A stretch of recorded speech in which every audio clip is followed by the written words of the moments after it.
കഥ അച്ഛനെന്ന സ്വപ്നം ഭാഗം 29. രചന ശാലിനി എ. നിർമ്മല സുകുമാരൻ തൻ്റെ റൂമിലിരിക്കുമ്പോഴാണ് സത്യപ്രതാപൻ്റെ കോൾ വരുന്നത്. എന്താ ജി? കോൾ അറ്റൻഡ് ചെയ്തുകൊണ്ട് അവർ ചോദിച്ചു. റിസപ്ഷനിൽ നിന്നും നിർമ്മലയ്ക്ക് കോളെങ്ങാനും വന്നിരുന്നോ? ഇല്ലല്ലോ. എങ്കിൽ ഇപ്പോൾ വിളിക്കും. നദിയാമിനി എന്നു പേരുള്ള ഒരു പെൺകുട്ടി ജോലിക്കാര്യത്തിനായി റിസപ്ഷനിൽ വന്നിട്ടുണ്ട്. തന്നെ വിളിച്ചാലുടൻ തൻ്റെ അടുത്തേക്ക് പറഞ്ഞേക്കാൻ പറയണം. Okay G.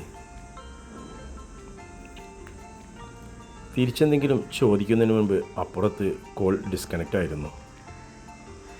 ഈ സമയം റിസപ്ഷൻ്റെ നേർക്ക് നടന്നെടുക്കുകയാണ് യമുന. എന്താ അരുൺ, എന്താ ഇവിടെ പ്രശ്നം? യമുന നദിയെ ഒന്ന് ഇരുത്തി നോക്കിക്കൊണ്ട് അരുണിനോട് തിരക്കി. കാർത്തിക് സാർ ജോലിക്ക് വരാൻ പറഞ്ഞിട്ടാണെന്നും പറഞ്ഞാണ് ഈ കുട്ടി ഇവിടെ വന്നത്.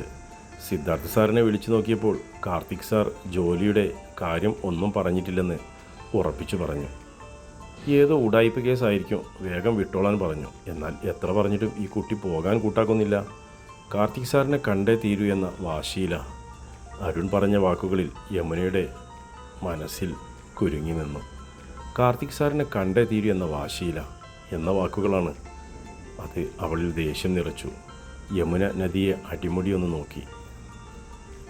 ഇവൾ വെറും സുന്ദരിയല്ല, ആരും കൊതിക്കുന്ന രൂപലാവണ്യമുള്ളവളാണ്. ഏതൊരു പുരുഷനെയും വീഴ്ത്താൻ തക്ക മേനിയായ കുണ്ടികൾക്ക്. കറുത്തിടതൂർന്ന ചുരുണ്ട മുടിയകളിൽ യമുനയുടെ മിഴികൾ അസൂയയോടെ പാഞ്ഞു നടന്നു. വാലിട്ടെഴുതിയതുപോലുള്ള നീർമിഴികളും നീണ്ട നാസികയും അല്പം വിടർന്ന ചുവന്ന ചുണ്ടുകളും അവളിലെ മനോഹാരിത വിളിച്ചോതുന്നതായിരുന്നു.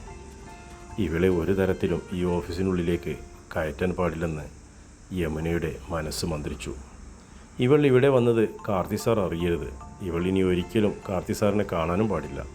അതിനുള്ള വഴികൾ പെട്ടെന്ന് ചെയ്തിരിക്കണം. പോകാൻ പറഞ്ഞിട്ട് അനുസരിക്കുന്നില്ലെങ്കിൽ സെക്യൂരിറ്റിയെ വിളിച്ച് പുറത്താക്കണം അരുൺ. ഇത്തരത്തിലുള്ള ഉടായ്പ കേസുകൾ പല ഓഫീസിലും നടന്നു വരുന്നുണ്ട്. ഇവരുടെയൊക്കെ ലക്ഷ്യം പണം മാത്രമാണ്. ഇവളെപ്പോലുള്ളവരെ മുന്നിലേക്കിട്ട് പിന്നിൽ നിന്ന് ചരട് വലിക്കുന്ന വമ്പന്മാരുണ്ടാകും. അതുകൊണ്ട് ഒട്ടും സംശയം കളയാതെ സെക്യൂരിറ്റിയെ വിളിക്കാൻ തനിക്ക് അറിയാഞ്ഞിട്ടല്ല, നേരിട്ട് ഇടപെടേണ്ട എന്ന് കരുതിയാണ്.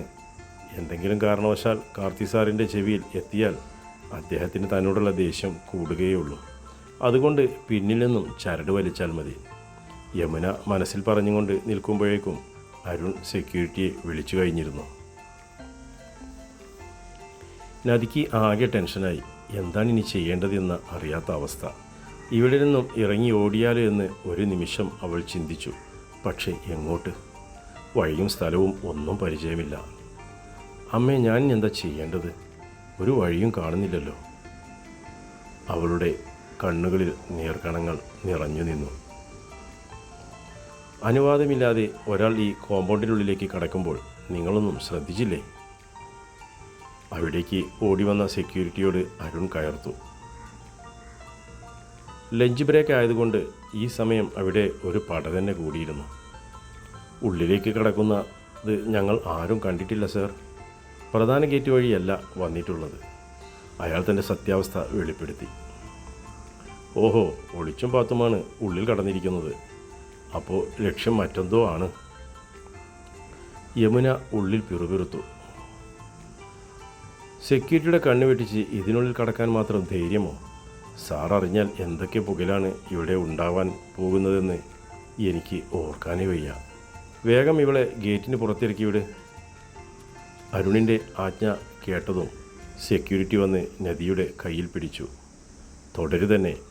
ഞാൻ ഇവിടുത്തെ കാർത്തിക് സാർ പറഞ്ഞിട്ട് തന്നെയാണ് വന്നത്. സാറിനെ കാണാതെ ഞാൻ ഇവിടെ നിന്നും പോവില്ല. ഞാഞ്ഞൂല് പോലെയുള്ള ഇവൾക്ക് ഇത്രയ്ക്കും അഹങ്കാരമോ? മാറി നിന്ന് സീൻ കണ്ടുകൊണ്ടിരുന്ന യമുന ദേഷ്യത്തോടെ സ്വയം ചോദിച്ചു. കരഞ്ഞു കലങ്ങിയ കണ്ണുകളോടെ നിൽക്കുന്ന തൻ്റെ മകളോളം പ്രായമുള്ള ആ പെൺകുട്ടിയെ കണ്ടപ്പോൾ സെക്യൂരിറ്റി കൃഷ്ണകുമാറിന് ചങ്കിലൊരു മുള്ളു തറയ്ക്കുന്നത് വേദനയുണ്ടായി. മോള് പറയുന്ന പോലെ ഒന്നും ഇവിടെ നടക്കില്ല. കാർത്തിക് സാറിനെ കാണണമെങ്കിൽ അദ്ദേഹത്തിൻ്റെ പെർമിഷൻ വേണം. അല്ലാതെ കാണുവാൻ ഇവിടുത്തെ റൂൾ അനുവദിക്കില്ല. മോളിപ്പോൾ പോയിട്ട് പിന്നീട് വാ. അയാൾ സ്നേഹത്തോടെ ആ കയ്യിൽ പിടിച്ചതും അവൾ അയാളുടെ കൈ കുടഞ്ഞെറിഞ്ഞു. യമുന കോപം നിയന്ത്രിക്കാൻ പാടുപെട്ടുകൊണ്ട് കണ്ണുകൾ ഇറുക്കി അടച്ചു. നീ ഇങ്ങനെ കിന്നാരം പറഞ്ഞാലൊന്നും നടക്കില്ല കൃഷ്ണ. ഇങ്ങോട്ട് മാറ്. ചെയ്യേണ്ടത് എന്താണെന്ന് ഞാൻ കാണിച്ചു തരാം. മറ്റൊരു സെക്യൂരിറ്റിയായ വിശ്വനാഥൻ കൃഷ്ണകുമാറിനെ പിടിച്ചു മാറ്റിക്കൊണ്ട് നദിയുടെ നേർക്ക് ചെന്നു. കൃഷ്ണകുമാറിനെ എന്തെങ്കിലും ചെയ്യാൻ കഴിയുന്നതിന് മുൻപേ ഒരു കൈകൊണ്ട് അയാളവളെ പിടിച്ചു വലിച്ചു പുറത്തേക്കുള്ള ഡോറിനടുത്തേക്ക് കൊണ്ടുവന്നു. നദിയുള്ള ശക്തിയെടുത്ത് കുതറുന്നുണ്ട്. എന്നാൽ അയാളുടെ കരുത്തുറ്റ പിടിയിൽ അവളുടെ ചെറുത്തുനിൽപ്പ് നിഷ്ഫലമായി. പുറത്തേക്കുള്ള സ്റ്റെപ്പിലെത്തിയതും അയാൾ അവളെ കട്ടപ്പാക്കി ഗ്രൗണ്ടിലേക്ക് പിടിച്ചു തള്ളി. വീഴാതിരിക്കാൻ ബാലൻസ് ചെയ്തുകൊണ്ട് നദി കുറച്ചു ദൂരം മുന്നോട്ട് പോയി. ഒടുവിൽ വെച്ചുകൊണ്ട് മുട്ടുകുത്തി താഴെയിരുന്നു. അവിടെ നിന്നും എഴുന്നേൽക്കാൻ തുടങ്ങുന്നതിന് മുൻപേ വിശ്വനാഥൻ വീണ്ടും അവൾക്കരികിലേക്ക് എത്തിയിരുന്നു. വീണ്ടും അവളുടെ കൈപിടിച്ച് ഉയർത്തുമ്പോൾ അവൾ ഒന്ന് തിരിഞ്ഞു നോക്കി. ഒത്തിരി പേർ ഓഫീസിന് പുറത്തേക്ക് ഇറങ്ങി നിൽക്കുന്നുണ്ട്. അപമാനം കൊണ്ട് അവളുടെ ശിരസ് താണു. കണ്ണുനീർ അനുസരണയില്ലാതെ ഒഴുകിയിറങ്ങി. ശരിക്കും അമ്മയുടെ കൂടെ പോകാൻ കഴിയാത്തതിൽ അവൾ ആ നിമിഷം ദൈവത്തെ പോലും ശപിച്ചുപോയി. വീണ്ടും അയാൾ നദിയെ മുൻപോട്ട് തള്ളിയ നിമിഷമാണ് തുറന്നു കിടക്കുന്ന ഗേറ്റ് കടന്നൊരു ആഡംബരക്കാർ കോമ്പൗണ്ടിനുള്ളിലേക്ക് പാഞ്ഞു വന്നത്. പെട്ടെന്ന് ബ്രേക്ക് ചവിട്ടിയ ആ കാറിൻ്റെ ബോണറ്റിലേക്ക് അവൾ അലച്ചു വീണു. ഡോർ തുറന്ന് പുറത്തിറങ്ങിയ കാർത്തിക് എന്താണ് സംഭവിച്ചതെന്ന് മനസ്സിലായില്ല. കാറിന് നേർക്ക് ആരോ ഓടി വരുന്നത് പോലെ തോന്നിയത് കൊണ്ടാണ് അവൻ പെട്ടെന്ന് ബ്രേക്ക് ചവിട്ടിയത്. കാർത്തിക് കാറിൻ്റെ ഫ്രണ്ടിലേക്ക് എത്തുമ്പോഴേക്കും ബോണറ്റിൽ നിന്നും ഒരു പെൺകുട്ടി ബോധമില്ലാതെ താഴേക്ക് വീഴുന്നതാണ് കണ്ടത്. അവൻ പെട്ടെന്ന് തന്നെ ഓടിച്ചെന്ന് അവളെ കൈകളിൽ കോരിയെടുത്തു. ആരാണെന്ന് പോലും നോക്കാതെ അവളെയും കൊണ്ട് ഓഫീസിനുള്ളിലേക്ക് ഓടി. ആളുകൾ ഇരിക്കാനിട്ടിരിക്കുന്ന സോഫ നിവർത്തി ഇടാൻ പറഞ്ഞതും ആരൊക്കെയോ പെട്ടെന്ന് ഓടിച്ചെന്ന് അത് നിവർത്തിയിട്ടു. അവൻ അവളെ പതിയെ സോഫയിലേക്ക് കിടത്തി. മുഖത്ത് വീണ് കിടക്കുന്ന മുടിയിഴകളെ മാടിയൊതുക്കുമ്പോഴാണ് ആ മുഖം അവന് മുൻപിൽ കൂടുതൽ തെളിഞ്ഞത്. ഒരു ഞെട്ടലോടെ അവൻ ആ മുഖത്തേക്ക് നോക്കി. കുഞ്ഞോള്. അവൻ്റെ ചുണ്ടുകളിൽ നിന്നുതിർന്ന ആ മന്ത്രണം അവിടെ കൂടി നിൽക്കുന്നവർ ആരും തന്നെ കേട്ടില്ല. അവൻ പെട്ടെന്ന് എഴുന്നേറ്റ് നിന്ന് ചുറ്റിനും ഒന്ന് നോക്കി. എന്താ ഇവിടെ ഉണ്ടായത്? അവൻ്റെ മുഖത്തെ ദേഷ്യഭാവം കണ്ടതും അരുണും സെക്യൂരിറ്റിക്കാരനും വല്ലാതെ പേടിച്ചുപോയി. തൻ്റെ നേർക്ക് കുറ്റം വരുമോ എന്ന് ചിന്തിച്ചതും സെക്യൂരിറ്റിക്കാരൻ്റെ ഭാവം മാറി.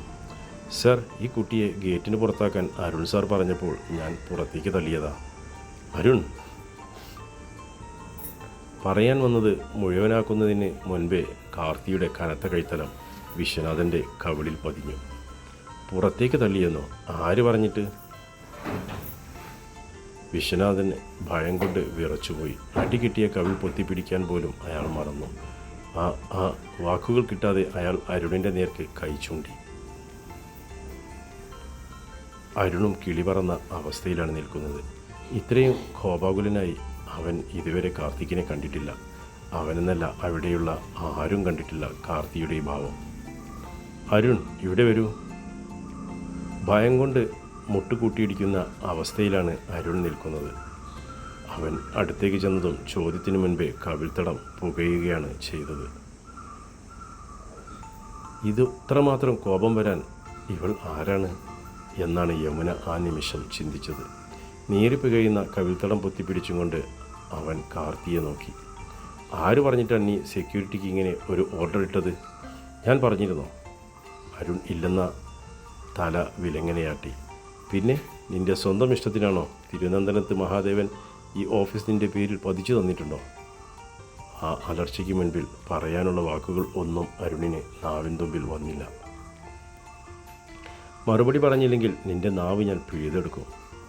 ഇത്രയും വലിയൊരു അക്രമം കാണിക്കാൻ നിനക്ക് ആരാണ് അനുവാദം തന്നത്?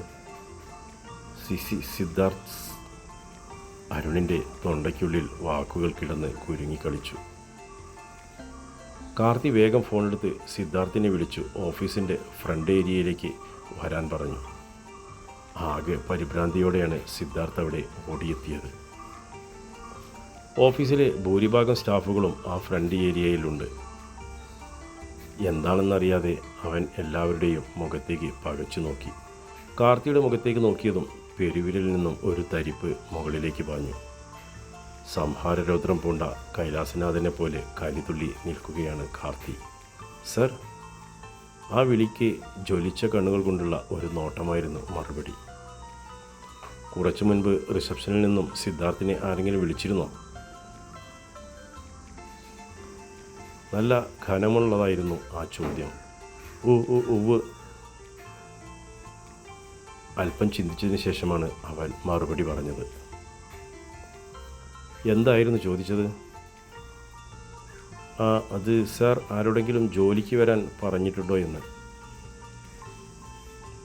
നീ എന്ത് മറുപടി പറഞ്ഞു? കാർത്തിക് സാർ നേരിട്ട് ആരെയും ജോലിക്ക് എടുക്കാറില്ല. ഇതെന്തോ ഉടായ്പായിരിക്കും, വേഗം പറഞ്ഞു വിട്ടോളാൻ. പറഞ്ഞു തീർന്നത് സിദ്ധാർത്ഥിന് ഓർമ്മയുള്ളൂ. ഇടത് കണ്ണിൽ നിന്നും പൊന്നീച്ച പാറിപ്പോയി. കണ്ണുപൊത്തി വേദന സഹിക്കാതെ ഒന്ന് തിരിഞ്ഞു സിദ്ധാർത്ഥ്. ഞാൻ ആർക്കും ജോലി കൊടുക്കില്ലെന്ന് നീ ഒറ്റക്കങ്ങ് തീരുമാനിച്ചോ? എനിക്ക് അങ്ങനെ ഒരു തീരുമാനമെടുക്കാൻ അവകാശമില്ലെന്നാണോ? അതോ അങ്ങനെ തീരുമാനമെടുക്കാൻ പാടില്ലെന്ന് ഇവിടുത്തെ നിയമാവലിയിൽ എഴുതി ചേർത്തിട്ടുണ്ടെന്നാണോ? സിദ്ധാർത്ഥിൻ്റെ ഷർട്ടിൻ്റെ കോളർ ഇരു കൈകൊണ്ടും കൂട്ടിപ്പിടിച്ച് തൻ്റെ നേർക്ക് വലിച്ചു കാർത്തി. നിൻ്റെ മുന്നിലെ ഫോണിൽ നിന്നും നീ എന്നെ ഒന്ന് വിളിച്ചാൽ തീരുന്ന പ്രശ്നമല്ലേ ഉണ്ടായിരുന്നുള്ളൂ? അത് ചെയ്യാതെ തന്നിഷ്ടം കാണിക്കാനാണെങ്കിൽ എൻ്റെ PA എന്ന ബോർഡ് തൂക്കി നീ ഇരിക്കുന്നത് എന്തിനാണ്? സിദ്ധാർത്ഥിനെ 2 തവണ അങ്ങോട്ടും ഇങ്ങോട്ടും വലിച്ചതിന് ശേഷം പിന്നിലേക്ക് ഒരൊറ്റ തള്ളായിരുന്നു. ബാക്കിലെ വാളിൽ ശക്തിയോടെ പുറമിടിച്ചു നിന്നു സിദ്ധാർത്ഥ്. വേദന കൊണ്ട് അവൻ പുളഞ്ഞു. സോഫയിൽ അപ്പോഴും അബോധാവസ്ഥയിൽ കിടക്കുന്ന നദിയെ കാണുന്തോറും ദേഷ്യം കൊണ്ട് കാർത്തിക് പരിസരബോധം നഷ്ടപ്പെടുന്ന പോലെ തോന്നി. ഇരു കൈകളും ചെവിക്ക് മീതെ മുടിക്കുള്ളിലേക്ക് തിരുക്കിക്കൊണ്ട് അവൻ മുടിയേകളെ അമർത്തി വലിച്ചു. അവൻ ഫോണെടുത്ത് സത്യപ്രതാപൻ്റെ നമ്പറിലേക്ക് വിളിച്ചു. ഹലോ, റിസപ്ഷനിലേക്ക് വരൂ. വളരെ സാവധാനവും മൃദുലവുമായിരുന്നു ആ സ്വരം. ചുളിഞ്ഞ മുഖത്തോടെയാണ് സത്യപ്രതാപൻ ഫ്രണ്ട് ഏരിയയിലേക്ക് വന്നത്. അവിടെ കൂടി നിന്ന ആൾക്കാരെ കണ്ടതും അയാളുടെ ഉള്ളിൽ എന്തോ അസ്വസ്ഥത നിറഞ്ഞു നിന്നു. എന്താ വിളിച്ചത്? കാർത്തിയുടെ മുന്നിലെത്തി സത്യപ്രതാപൻ ചോദിച്ചു. What is this? ചോദ്യം മനസ്സിലാവാതെ സത്യപ്രതാപൻ കാർത്തിയുടെ മുഖത്തേക്ക് നോക്കി. എന്താ? What is this? വീണ്ടും കാർത്തിയുടെ ചോദ്യം. ഇത്തവണ അയാൾ അവൻ്റെ കയ്യിലേക്ക് നോക്കി. വിരൽ ചൂണ്ടിയ ഭാഗത്തേക്ക് നോക്കി. ഒരു നിമിഷം അയാളിൽ ഒരു ആന്തലുണ്ടായി. സോഫയിൽ ബോധമറ്റ് കിടക്കുന്ന നദി. നെറ്റിയിൽ ചെറിയ രീതിയിൽ രക്തം പൊടിഞ്ഞ് നിൽക്കുന്നുണ്ട്.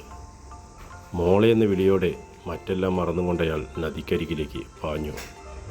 തൊട്ടുപോകരുത്. അതൊരു ഗർജനം തന്നെയായിരുന്നു. കാർത്തിയുടെ വേഷപ്പകർച്ച കണ്ടയാൾ മുന്നോട്ട് വെച്ച കാൽ പിൻവലിക്കാതെ അങ്ങനെ തന്നെ തറഞ്ഞു നിന്നു. തുടരും കഥയുടെ അടുത്ത ഭാഗം നാളെ ഇതേ സമയം.